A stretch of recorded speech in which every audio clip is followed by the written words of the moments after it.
So, hello everyone. You are watching Erodo's Finest Solution by Vishal Zindal at my channel ससुरा physics. चलो बाबू एक बार इस सवाल को अच्छे से देख लो। तो बाबू आई होप एक बार तुम लोग इस सवाल को पढ़ चुका होगा। ये करंट चैप्टर का क्वेश्चन नंबर 169 है और बाबू one of the finest question of the current electricity chapter है। इसका दो पार्ट है बाबू। पहला सवाल में तो पूछा है आर इक्विवेलेंट और इसका एक सेकंड पार्ट भी है, उसको भी अभी सॉल्व करके देखेंगे, ठीक है ना। सबसे पहले ध्यान से सुनना बाबू, क्या बोला है। बोला कि एक इन्फानाइट सिलेंडर है, एक इन्फानाइट रॉड है, ठीक है ना। और इस रॉड का सेंटर से एक्सिस से किसी भी स्मॉल आर डिस्टेंस पर, बेटा small r is a variable, axis से किसी भी आर डिस्टेंस पर small r is variable, axis से किसी भी आर डिस्टेंस पर जो इसका रेजिस्टिविटी है वो अल्फा बाई स्मॉल आर का स्क्वायर है, विच इज अ वेरिएबल। और अब इस कंडक्टर में करंट फ्लो कर रहा होगा। इसका टोटल रेडियस को एक बार के लिए हम कैपिटल आर मान लिए, जो कि दिया हुआ नहीं है कैपिटल आर, वो बाद में रिप्लेस हो जाएगा। इसका क्रॉस सेक्शन एरिया दिया हुआ ना एस, वहां से वो कैपिटल आर रिप्लेस हो जाएगा। लेकिन एक बार के लिए इसका टोटल रेडियस को मान लो कैपिटल आर। और अब तुमसे पूछा है कि बताइए इस सिलेंडर का रेजिस्टेंस क्या होगा per unit length. Per unit length का मतलब सिलेंडर के कितने लेंथ का रेजिस्टेंस चाहिए बाबू, 1 मीटर लेंथ का रेजिस्टेंस चाहिए। अब ध्यान से सुनो बेटा, सबसे पहले इस फोटो में देख लो और इस बात को समझ लो। देखो अभी टॉप व्यू का फोटो बनाएंगे तभी आंसर आएगा।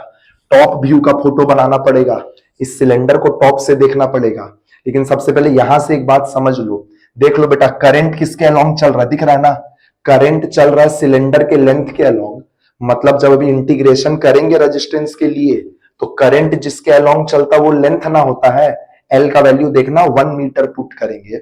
इतना तो कम से कम देख ही लो। चलो अब चलो बेटा इस सिलेंडर को एक बार टॉप व्यू से देखते हैं बाबू, तभी आंसर आएगा, ठीक है ना।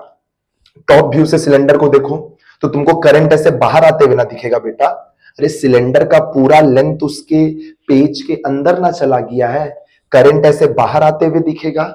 अब बात समझो बेटा, क्योंकि हर स्मॉल आर डिस्टेंस पर रेजिस्टिविटी अलग अलग है बेटा, वी हैव टू इंटीग्रेट। ध्यान से देखो, सेंटर से आर डिस्टेंस पर जाकर के एक डीआर थिकनेस का सेक्शन कट किए बाबू।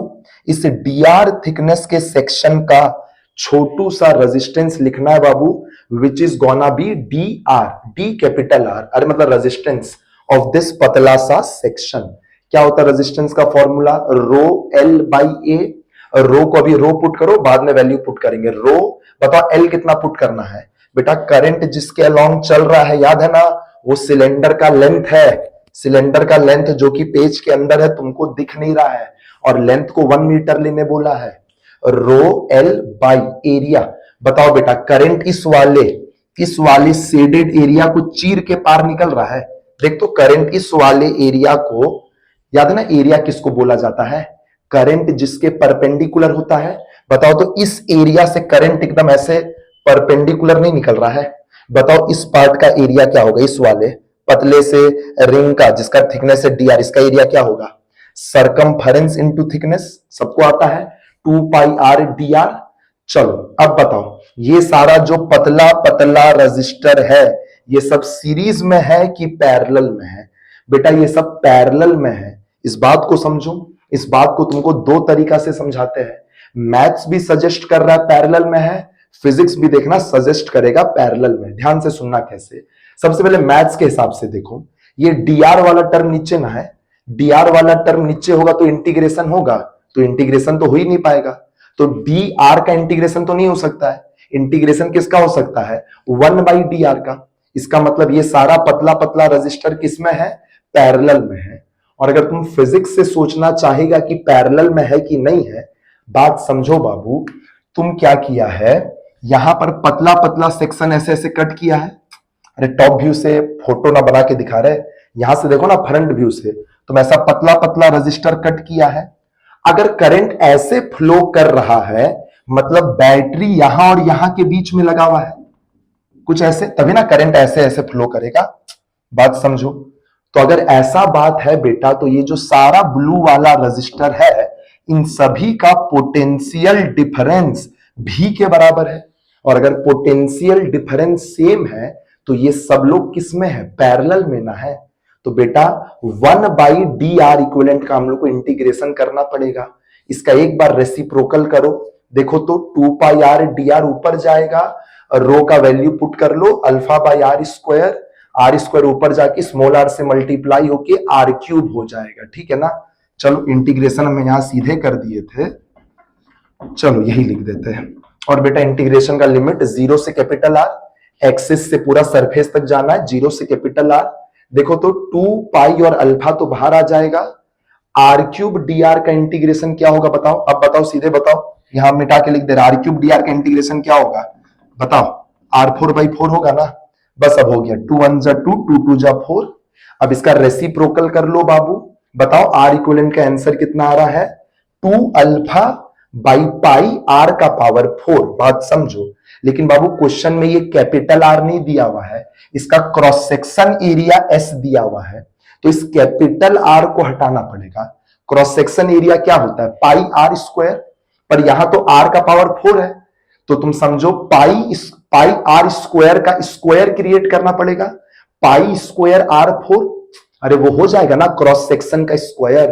बाबू उसी के लिए हम एक पाई से मल्टीप्लाई और एक पाई से डिवाइड किए, ध्यान से देखो, पाई स्क्वायर r4, अरे पाई स्क्वायर r4 ये क्या है, पाई आर स्क्वायर का होल स्क्वायर, मतलब क्रॉस सेक्शन एरिया का स्क्वायर। तो ये नीचे वाला कचड़ा हटके क्या हो गया, एस का स्क्वायर हो गया, और ऊपर में क्या बचा बाबू, 2 अल्फा पाई बचा, ठीक है ना। तो बस बाबू यही था इसका पार्ट वन का बहुत सुंदर क्वेश्चन था, ठीक है ना बेटा, आर इक्विवेलेंट निकालने का। चलो बाबू आगे बढ़ते बेटा पार्ट 2 की तरफ, ठीक है ना। तो बाबू ये रहा क्वेश्चन नंबर 169 का पार्ट 2। पार्ट 1 अभी हम लोग सॉल्व कर लिए थे, जिसमें इसका रेजिस्टेंस पूछा था। अब पार्ट 2 में क्या पूछा है बाबू, कि बताइए इस कंडक्टर में जो, अरे इसका टॉप व्यू का फोटो याद है ना, इसमें करंट आई ऐसे बाहर की तरफ फ्लो कर रहा है ना, याद है ना, टॉप व्यू का फोटो देख रहे हैं। इस कंडक्टर में पूछा है कि इलेक्ट्रिक फील्ड कितना है। तो बात समझो बाबू, फिर से वही काम करना, ध्यान से देखो, सेंटर से आर डिस्टेंस पर जा करके बेटा dr थिकनेस का सेक्शन कट करो एक, इस dr थिकनेस के सेक्शन से एक करंट बाहर की तरफ आ रहा है। कितना करंट बाहर की तरफ आ रहा है कोई बता सकता है, टोटल करंट इस पूरे सिलेंडर से आ रहा है I, तो एक छोटे से dr थिकनेस के सेक्शन से करंट कितना आएगा di, इस सेक्शन के लिए अप्लाई कर दो J इक्वल टू सिग्मा ई, याद है ना microscopic form of Ohm's law.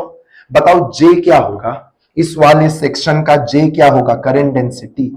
Current density होता है करंट बाई एरिया, करंट है DI और बाई, बताओ इस सेक्शन का एरिया अभी लिखे थे 2πr इक्वल टू सिग्मा का वैल्यू क्या होता है 1 बाई रेजिस्टिविटी, तो ये r square by alpha put हो जाएगा, और इलेक्ट्रिक फील्ड कुछ E है।